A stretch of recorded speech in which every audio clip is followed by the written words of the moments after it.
নমস্কার, আমি অ্যাফ্রোদিতি সরকার।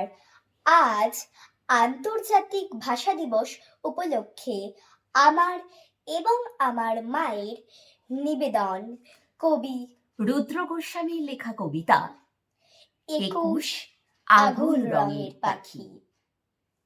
২১ কি মা? ২১ একটা পাখির জন্মদিন। পাখি? ওর কি নাম, কি রং? ওর নাম বাংলা ভাষা, আর ওর আগুন রং। ও কোথায় থাকে? তোমার, আমাদের বুকের মধ্যে থাকে। আমার বুকেও আছে? আছে তো। ইস, ওর কষ্ট হয় না? উড়তে ইচ্ছে হয় না? ওরে তো, এই যে আমি কথা বলছি তোমার দিকে উড়ে যাচ্ছে, তুমি কথা বলছো আমার দিকে উড়ে আসছে। দেখতে পাচ্ছি না তো। এই যে তুমি নিঃশ্বাস নিচ্ছ, দেখতে পাচ্ছো?